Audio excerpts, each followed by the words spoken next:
우선은 여기까지 듣고 어떤 생각이 좀 드세요? 약간 사랑의 불시착이 생각났어요. 사랑의 불시착? 네. 보셨어요? 저는 그냥 조금 봤습니다. 앞에 한 이 둘이 이제 따로 남과 북에 떨어져 있다가 1년에 한 번씩 스위스에서 만나거든요. 그래서 결혼 생활을 유지해요. 그렇게. 그래요? 그렇게 하고 끝나거든요. 드라마가? 나중에.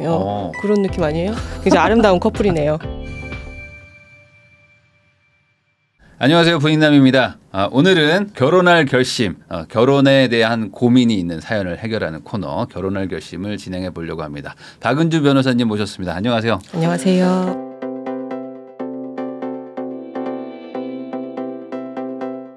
그럼 사연 보면서 이야기 나눠볼게요. 네, 첫 번째 사연자분은 이제 28세 동갑 커플이네요. 그럼 나이가 되게 어리신데 벌써 결혼하려고 또 생각을 하시고 계시고, 또 예비 부부인데 월 소득이 세후 500. 이렇게 많이 벌어. 그리고 남자분은 세후 850.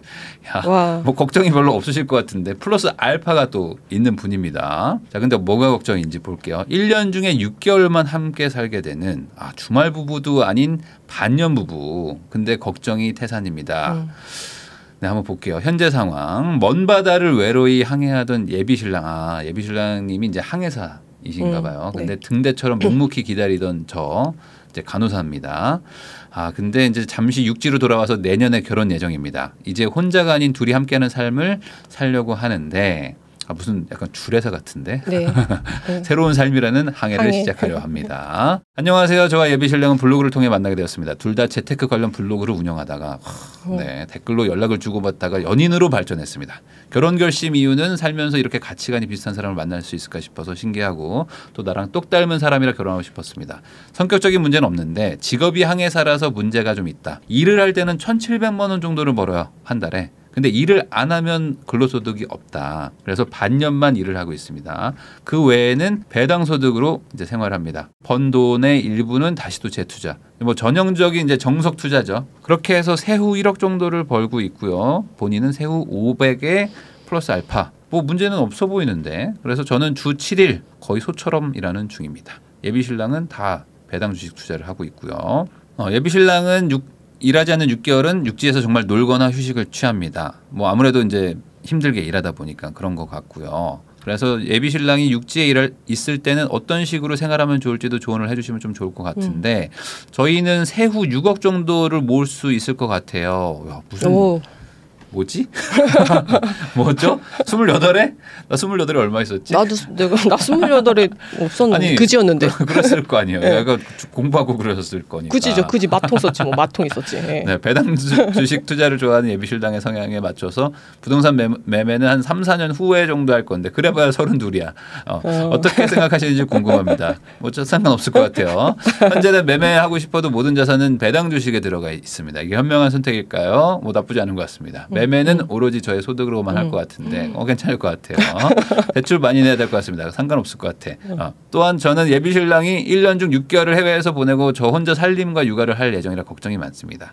아이를 낳고 싶지만 6개월 이상은 저 혼자 해야 될 것 같은데, 그럼에도 저는 이 사람을 사랑합니다. 저희 부모님은 전주에 계시는데 예비 신랑은 저한테는 부모님한테 도움을 받는 게 좋을 것 같다고 전주에 내려가라고 합니다. 저는 또 여러 가지 엔잡을 하고 있고 꽤 많은 소득을 벌고 있다 보니까 다 포기하고 전주로 내려가는 게 좀 어려울 것 같아서 서울에 있는 게 좋을 것 같다는 생각을 하고 있어요.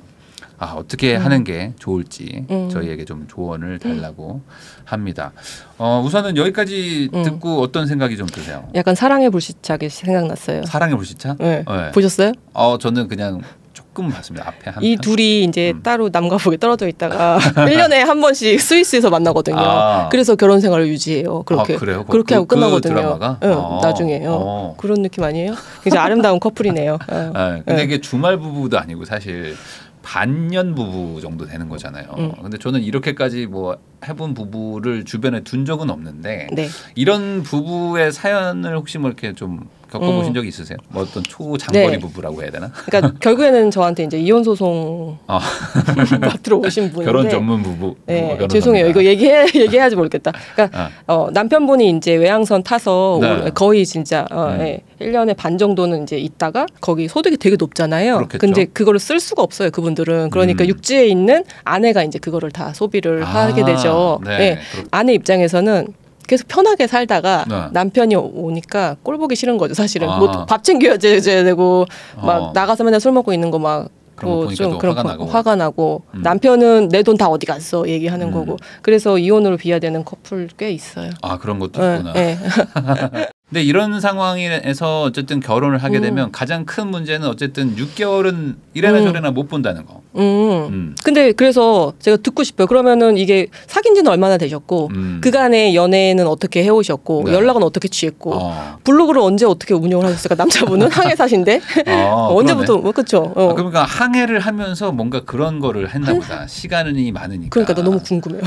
그래서 이제 네. 조금 있다가 한번 전화도 연결 한번 해보려고 합니다. 네. 그래서 이분들의 자산 상황을 보면은 어쨌든 예비 신랑이 한 850을 버시고 예비 신부도 한 500 플러스 알파라고 하시는 거 보니까 한 6, 700 이상 버시는 것 같고 예비 신부 혼자서만 한 400 정도 저축하시니까 사실 뭐 이거는 뭐 금액적으로는 이제 이 정도 나이대에서는 가장 많이 버시는 축에 속하지 않을까. 네. 그리고 이제 뭐 특별하게 어떤 뭐 지출도 많지는 않으세요. 그러니까 금전적인 문제는 뭐 크게 없는 것 같고 마인드도 좋으신 것 같아서 그냥 그 앞으로 어떻게 사실지 그리고 어떤 계획이 어떨지를 한번 여쭤보면서 설명을 해드리는 게 맞지 않을까 생각을 좀 합니다. 그래서 전화 연결 한번 해보겠습니다.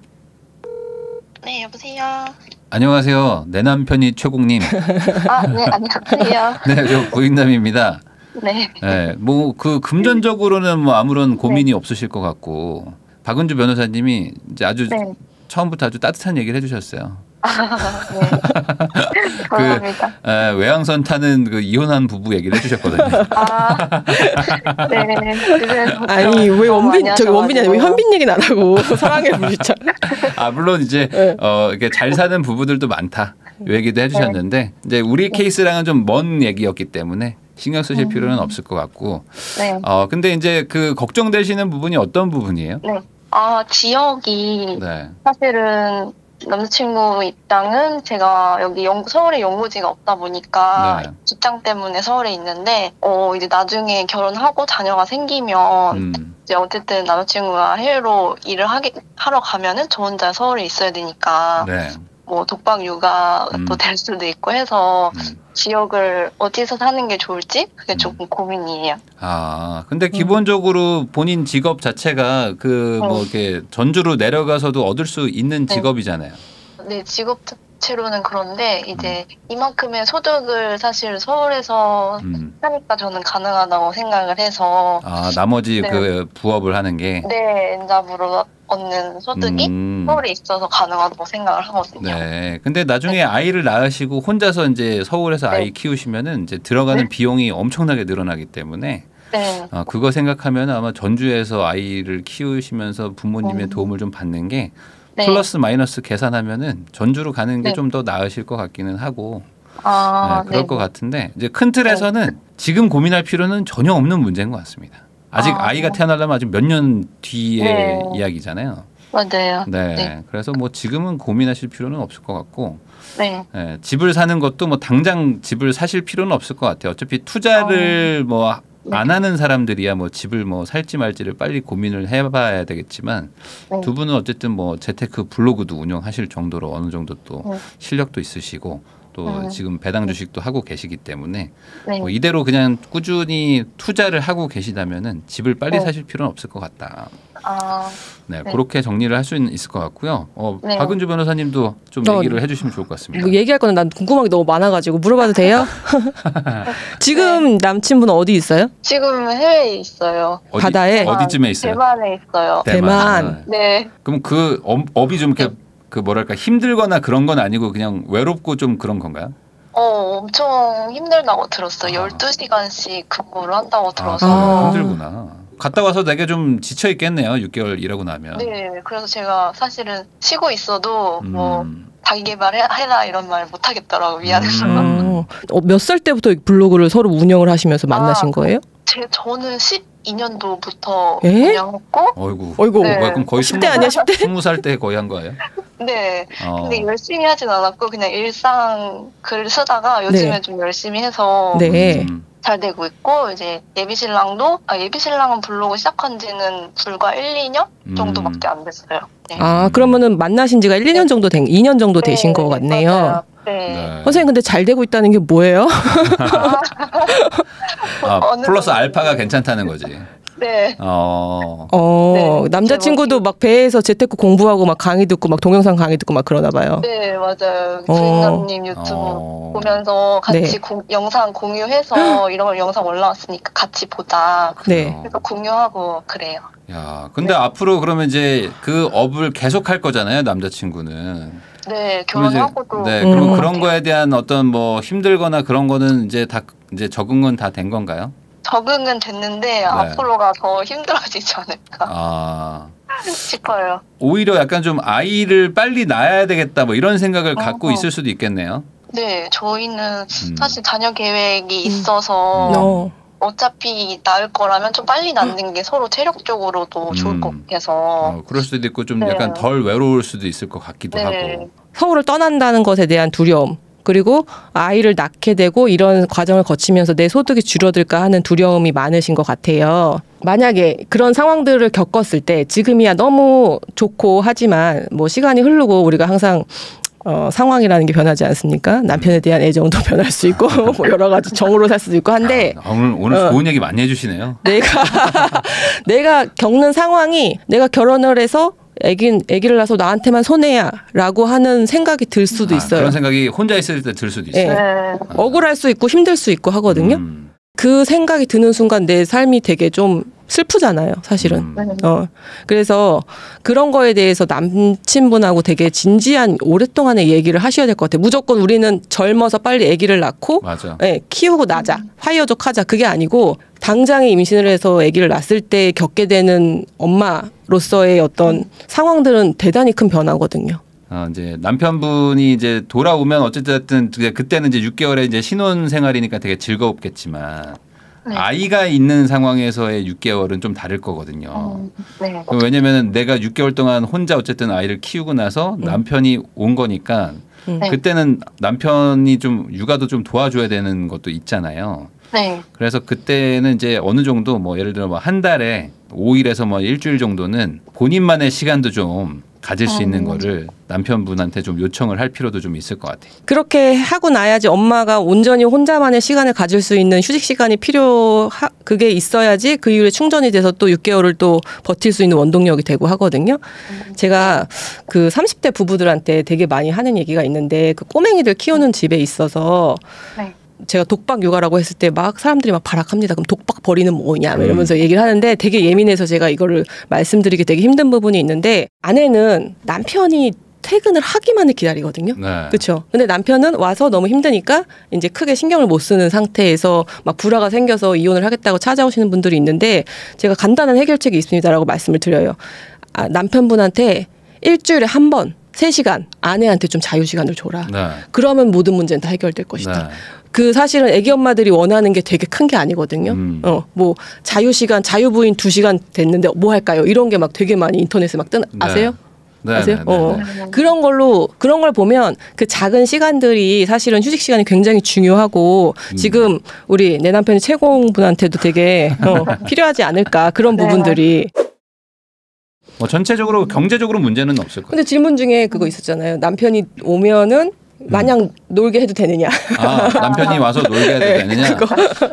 제가 또 그 빡센 건설 현장에서 있어봐서 한 최소 2달은 무조건 놀아도 된다. 2달 정도는 놀아도 됩니다. 왜냐하면 이분이 거의 지금 6개월 내내 일하다 오는 거기 때문에 한 2달 정도는 쉬어야지 좀 이제 그 다음에 뭔가를 좀 할 수 있는 좀 체력이 좀 생길 것 같고요.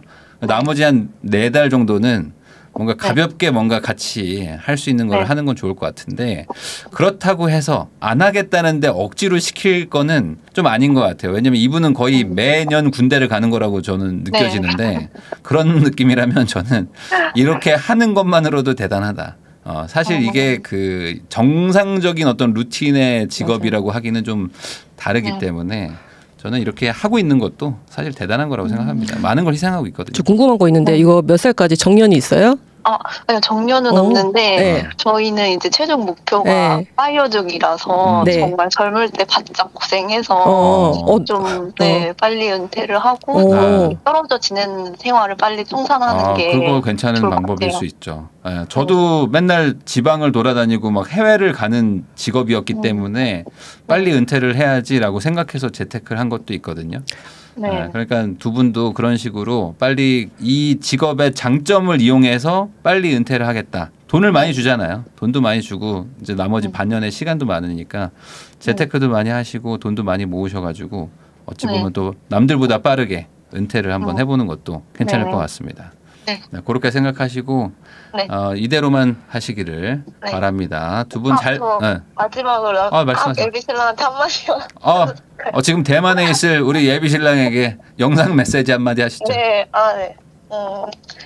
지금쯤 대만에서 상의하고 있을 예비신랑 너무 고맙고 사실 힘들 때 옆에 있어주는 게 어려웠을 텐데도 옆에서 위로해주고 같이 나아갈 수 있음에 너무 고맙고 항상 지금처럼 서로 의지하면서 잘 살아보자. 사랑해. 네, 좋은 멘트 감사드립니다.